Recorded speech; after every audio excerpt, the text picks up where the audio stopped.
Hello and hi, my name is Connor. In today's video, we are going to be talking about my favorite Japanese EPs from May of 2025.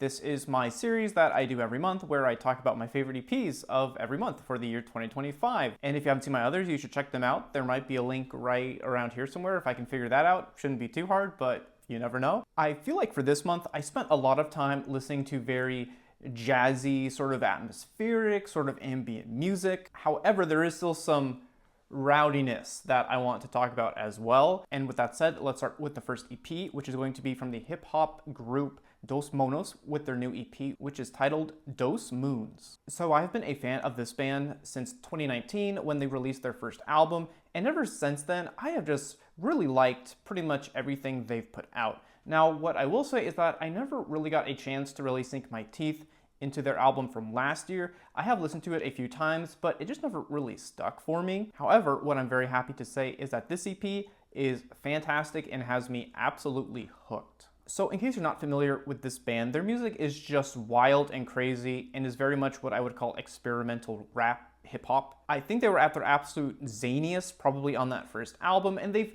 mellowed a little bit. It's still there, just kind of in another direction. Whereas their original stuff was just very weird hip-hop beats.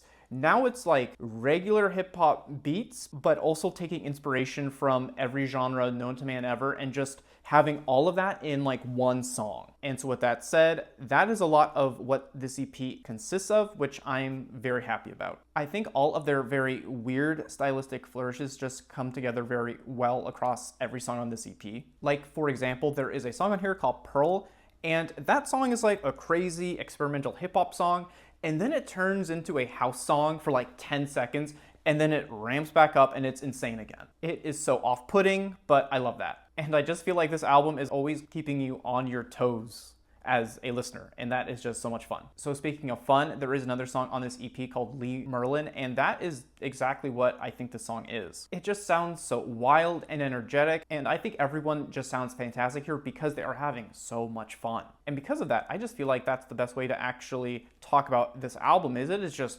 fun, wild rap that you can just kind of turn your brain off to. But if you don't, there is actually a ton here to digest and dissect and just absorb. I really feel like the final song called Oz just really brings everything together on this EP. I think this song is just an absolutely explosive way to finish off an EP, an LP, or even a concert. I think if they ever played here in the US, I would be moshing if this song plays. I would go crazy in there. I think this song is just crazy hard. I love it in all kinds of ways, and I think it also maybe samples Japanese ambulance sounds, which of course just makes it go even harder for that reason.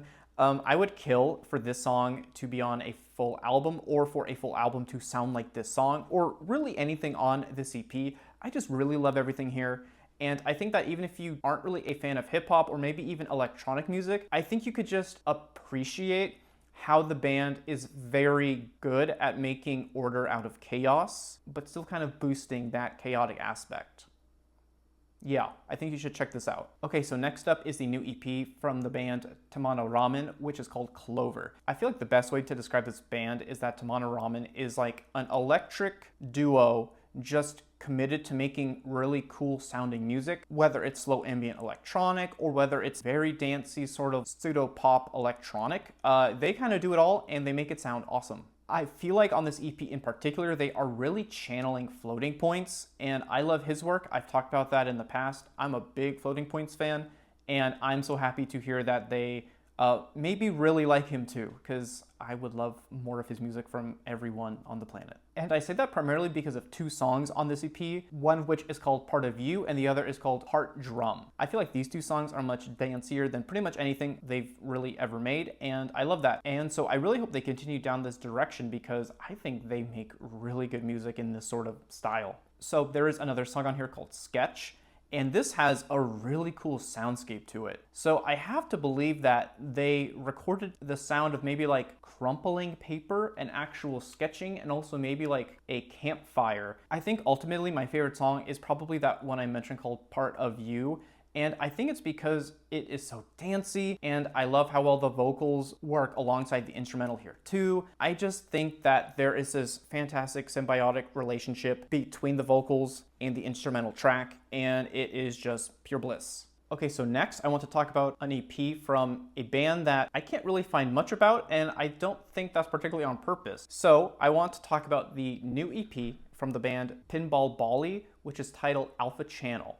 Now, from what I can tell, they only have one other album from 2019, and I don't think they've really released anything since. They kind of just went on a hiatus, they sort of went dark, but now they're back, and I really like this EP. I really feel like this EP is almost like a rockier version of an Owl City album, which is really hard to explain. But hold on, let me cook here. So I feel like songs like The Little Escape and also Lullaby of Jupiter are probably the strongest examples of this on the album that I can really provide. There is just something about how this band writes their songs that I think really hits whatever specific genre niche they are trying to hit without fail. So at the time of recording, they only have 239 listeners on Spotify. So I'm gonna need some of you to get those numbers up for me so that I can have more music. So please, I would really appreciate that. I just think that some of these compositions are so unique and so vibey, and I just want more of this. One example of that being the song Bloop in Hoop, which is a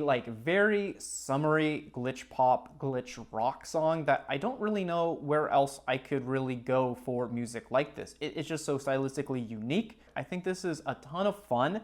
And that's kind of the name of the game for, I think, EPs in May, is it's like, well, we're about to hit summer, spring is about to be over, so let's have some fun summery music. And that's kind of just what I'm in the mood for, I think, and maybe you are too. So again, if you are, fantastic EP to check out here, and I wish I could recommend more of their music, but all they have is that other album. So go crazy, I guess.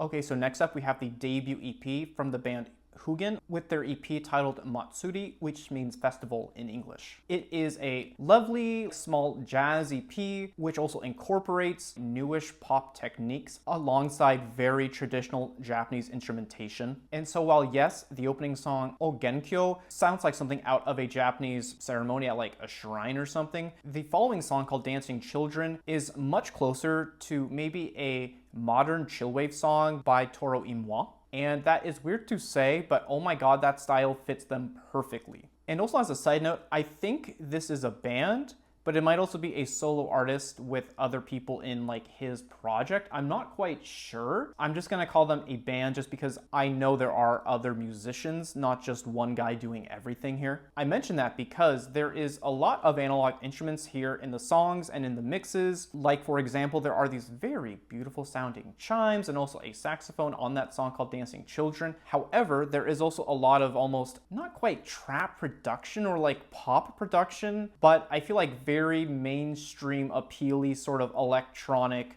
boops and bops and sort of percussion and all kinds of stuff like that. I almost sort of feel like the very first song is misleading in that it's a little bit, I guess I would use the word disjointed because it sounds like that sort of celebratory shrine music. However, all of the other songs are a lot more vibey and laid back and relaxing. And so I think a lot of that too is because of the lead singer's voice, which seems naturally very deep, but when he hits those high notes, it sounds really full and just has a really nice timbre to it, and I think it really suits the instrumentals incredibly well. I think my absolute favorite song would probably be the final one, which is called Maya. I just love the cerebral production here, mixed with very, very pretty lyrics about love and just wanting to think about someone. And I think I'm of the opinion at this point that I think you should listen to this EP, but even if you don't want to, you should at least check out that final song just because I think it is such high quality music. It's just fantastic, and I think you should check out this whole EP anyway. And somehow we are already at our final EP, which is going to be the one called Straße by the artist Orisaka Yuta.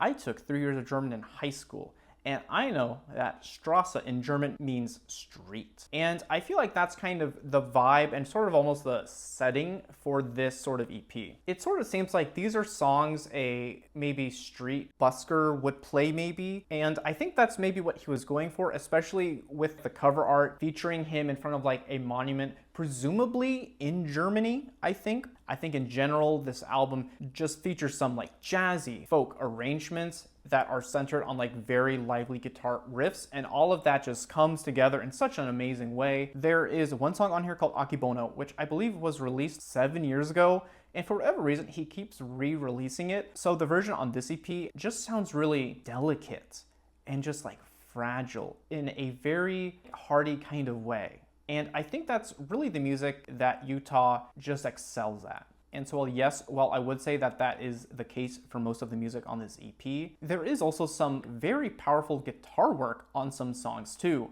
which I think really adds some like liveliness and some energy to some of the songs too. And of course, Yuta continues to be a fantastic singer, and man, he really shows it off across this whole EP. I think, of course, the song Akebono is a for sure highlight, but the final song on here called Calmly is also really nice too. I feel like Yuta has this effortlessly powerful voice that I'm just so incredibly jealous of.